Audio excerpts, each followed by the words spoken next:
Di negara Jepang terdapat undang-undang yang mengatur pembatasan periode tuntutan tindak kejahatan kriminal, yaitu selama 15 tahun.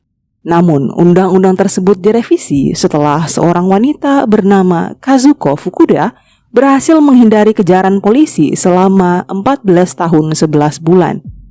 Kazuko ditangkap dan dituntut 11 jam sebelum tindak pidananya hangus karena berlakunya undang-undang tersebut. Kazuko telah membunuh seorang rekan kerjanya dan lari dari kejaran polisi.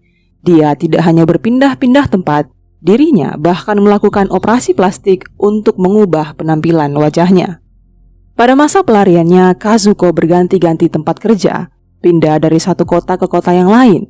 Dia juga memanfaatkan setiap pria yang dekat dengannya dan bahkan pernah hidup sebagai tunawisma untuk mengelabui polisi. Kazuko selalu selangkah lebih maju dari polisi selama bertahun-tahun sebelum akhirnya dia membuat satu kesalahan kecil yang membuat dia harus kehilangan kebebasannya. Ini adalah kisah Kazuko Fukuda yang sering dijuluki wanita dengan 7 wajah.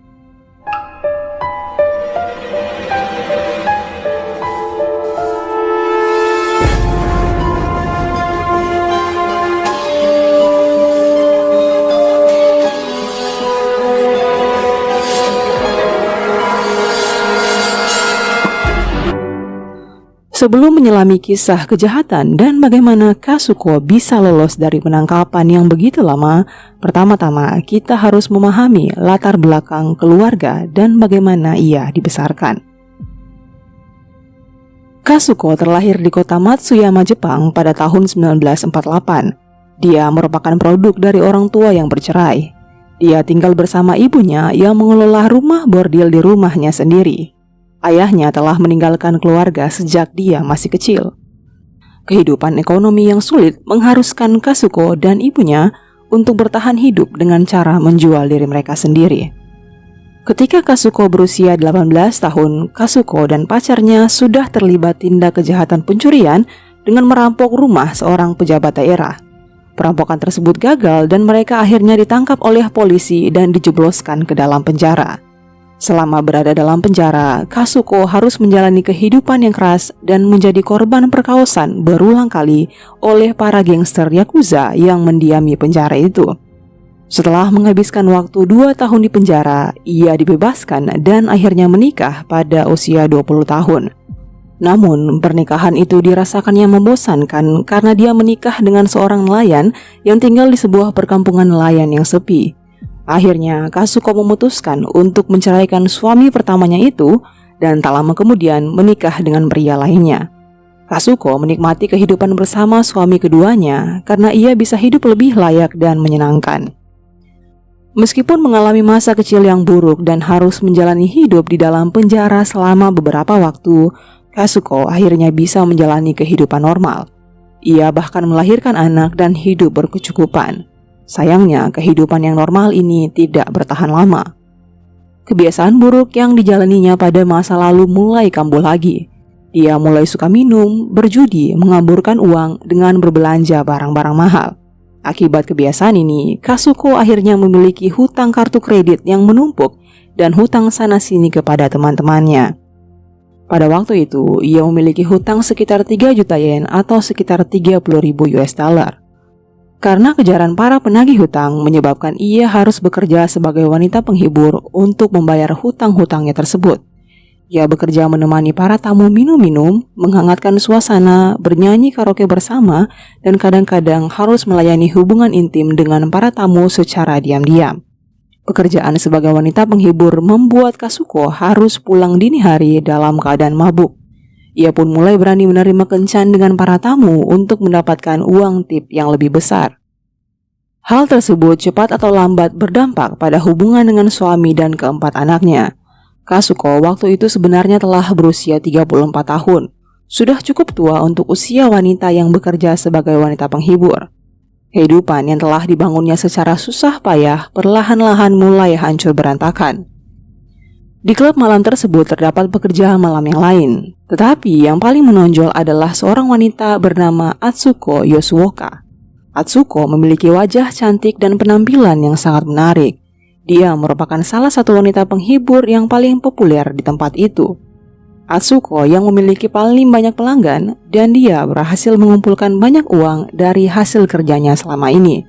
Ia selalu kelihatan glamor, tampak bahagia dan tidak stres, yang merupakan hal yang diinginkan oleh Kazuko.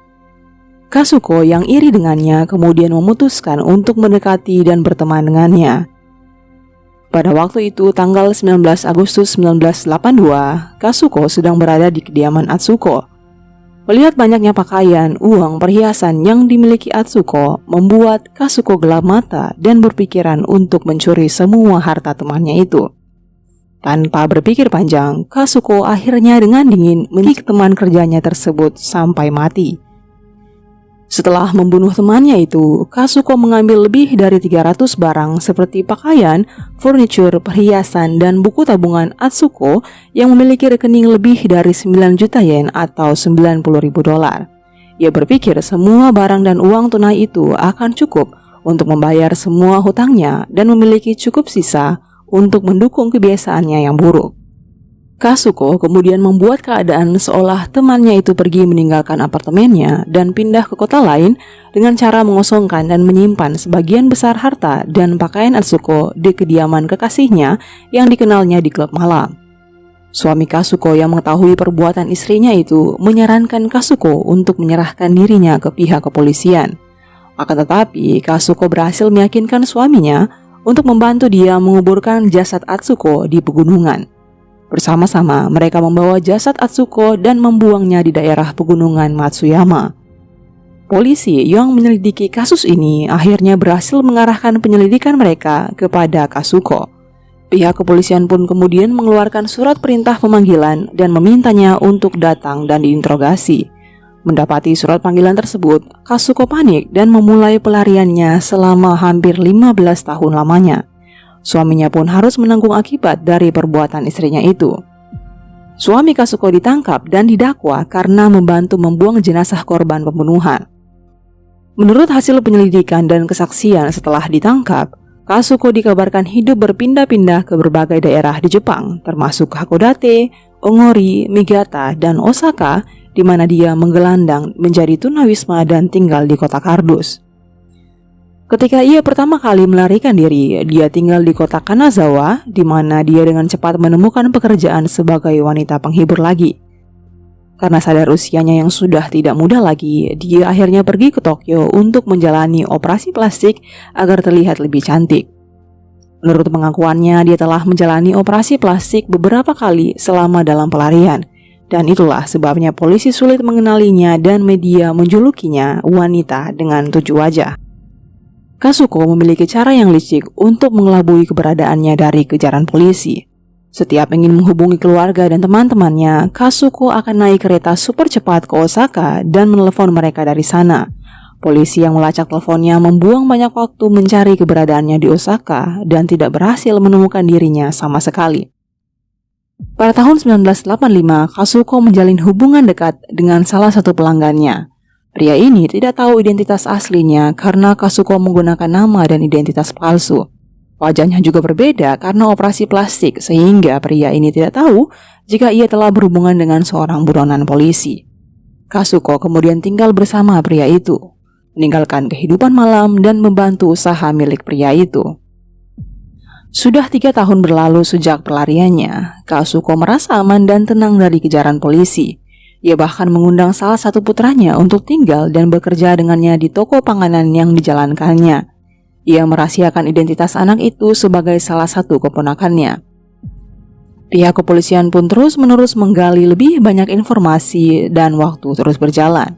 Tuntutan atas penangkapannya semakin hari semakin meningkat. Oleh karenanya, Kazuko telah dimasukkan ke daftar orang paling dicari di Jepang. Poster-posternya tersebar di seluruh Jepang dan polisi yakin semakin dekat untuk menemukannya. Pria yang memiliki toko panganan itu semakin jatuh hati kepada Kazuko. Suatu hari, ia memutuskan untuk melamar Kazuko untuk menikah. Kazuko yang senang dengan lamaran itu tidak langsung menerimanya karena ia masih khawatir dengan identitasnya akan terungkap. Dan benar saja, tak lama kemudian, salah satu kerabat dari kekasihnya itu mengenali Kazuko dan memberikan laporan kepada polisi. Mendapati laporan itu, polisi segera bergegas untuk menangkapnya. Namun entah bagaimana, Kasuko berhasil lolos lagi. Mungkin saja seseorang yang bersimpati kepadanya memberitahu tentang adanya penggerebekan polisi. Kasuko kabur dengan tergesa-gesa bersepeda sejauh 235 km atau 146 mil ke kota Nagoya. Di Nagoya, dia menemukan pekerjaan sebagai petugas kebersihan di Hotel Cinta. Untuk yang tidak tahu, Hotel Cinta adalah hotel esek yang menerima kamar per jam dan para tamu tidak perlu memperlihatkan identitas diri. Biasanya di hotel seperti ini tidak ada staff reception. Para pelanggan dapat keluar masuk tanpa bertemu dengan satu orang pun dan membayar tarif hotel melalui loket yang tersedia. Kasuko merasa beruntung dapat bekerja di hotel seperti ini karena ia tidak perlu menemui banyak orang yang mungkin saja mengenali dia sebagai buronan polisi. Dan sialnya, selama bekerja di Hotel Cinta itu, salah satu rekan kerjanya mengenalinya dari poster yang dipasang di kantor polisi. Mereka menyuruhnya untuk menyerahkan diri. Tetapi sekali lagi, Kasuko menolak dan melarikan diri dari tempat bekerjanya itu. Kasuko kemudian melamar untuk pekerjaan yang sama di Hotel Cinta yang lain. Ketika lamarannya sudah diterima, pihak hotel ternyata meminta foto diri dan sidik jari. Kasuko tentu saja menolak dan meninggalkan kesempatan untuk bekerja di sana. Kasuko kemudian pindah ke kota terdekat yang bernama Fukui. Di sana ia mengalami kesulitan untuk mendapatkan pekerjaan tanpa harus memberikan identitas atau tempat tinggal. Ia akhirnya memutuskan untuk bekerja di sebuah rumah bordil di Osaka. Karena usianya sudah cukup tua, dia tidak tahan lama bekerja di sana. Ia pun kembali tinggal di kota Fukui dan berhasil mendapatkan pekerjaan sebagai pelayan di sebuah restoran hotpot tradisional Jepang yang menyajikan oden, sejenis sup panas yang berisi berbagai sayuran dan daging. Dengan menggunakan nama dan identitas baru, Kasuko menjalani kehidupannya seperti orang normal. Bekerja di restoran, minum di bar, pergi ke karaoke, dan dia menikmati kebebasannya. Ia bahkan pernah lolos dari situasi ketika seorang polisi mengenali wajahnya dan mengkonfrontasi dirinya. Polisi tersebut mengatakan bahwa ia memiliki wajah seperti buronan polisi yang terkenal.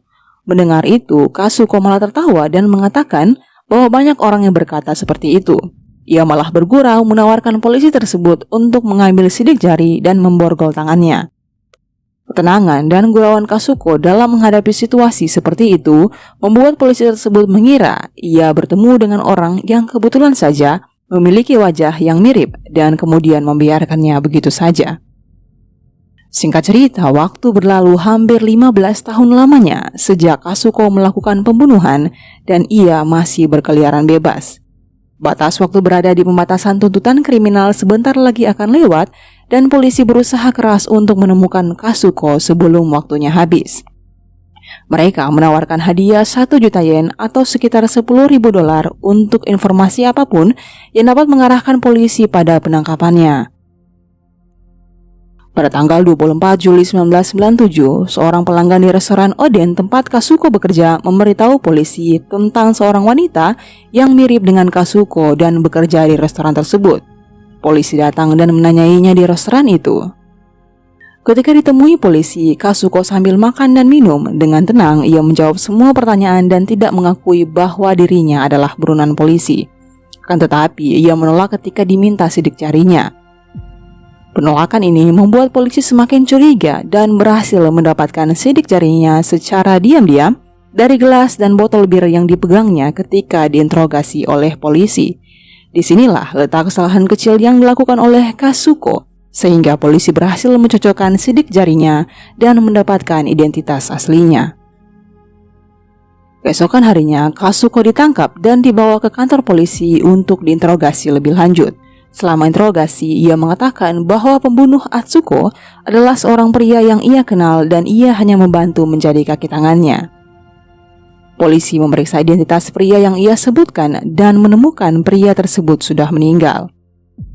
Berdasarkan undang-undang, polisi hanya memiliki waktu 6 hari sebelum periode kadaluarsa tuntutan kriminal berlaku. Polisi perlu membuktikan bahwa pria yang diklaim Kasuko sebagai pembunuh memiliki alibi dan tidak terlibat dalam kejahatan tersebut.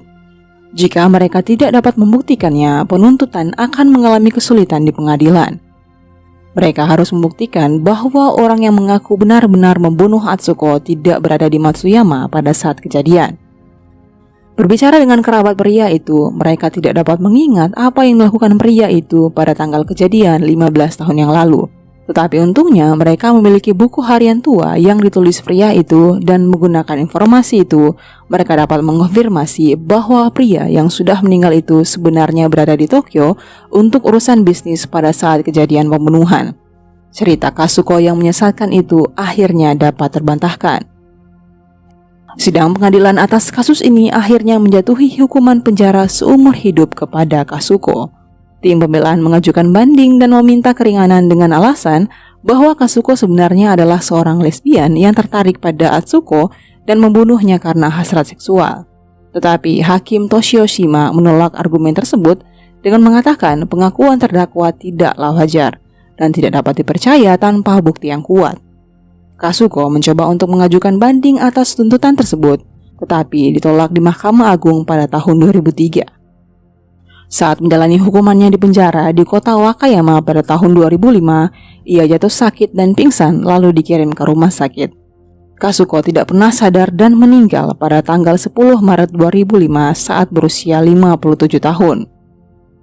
Cara-cara Kasuko bersembunyi dan melarikan diri dari kejaran polisi sungguh merupakan cerita yang luar biasa. Namun polisi pantang menyerah dan terus menawarkan hadiah bagi masyarakat yang bisa memberikan bantuan informasi. Pencarian tanpa lelah dan terus-menerus inilah yang menyebabkan ia berhasil ditangkap meskipun nama dan wajahnya terus berubah-ubah. Meskipun Kasuko hanya menjalani hukuman sekitar 5 tahun penjara sebelum ia meninggal pada tahun 2010, kasus ini telah mendorong pemerintah Jepang untuk merevisi Undang-Undang Acara Pidana dan menghapus periode pembatasan tuntutan kriminal atas kasus pembunuhan. Ini adalah langkah besar untuk keadilan karena masih ada beberapa kasus kejahatan di Jepang yang belum terpecah selama beberapa dekade seperti pembunuhan keluarga Setagaya. Bagaimana menurut kalian mengenai kasus ini, teman-teman? Kasuko selalu berhasil kabur dari kejaran polisi selama hampir 15 tahun lamanya. Untung saja polisi tidak mengenal kata menyerah dan akhirnya berhasil menangkap dia tepat pada waktunya. Untuk para pelaku kejahatan, berlaku ungkapan yaitu sepandai-pandainya tupai melompat, akhirnya akan jatuh juga. Tolong tulis pendapat kalian di kolom komentar di bawah ini, aku tunggu komentar kalian, dan sampai jumpa di kisah nyata menarik selanjutnya.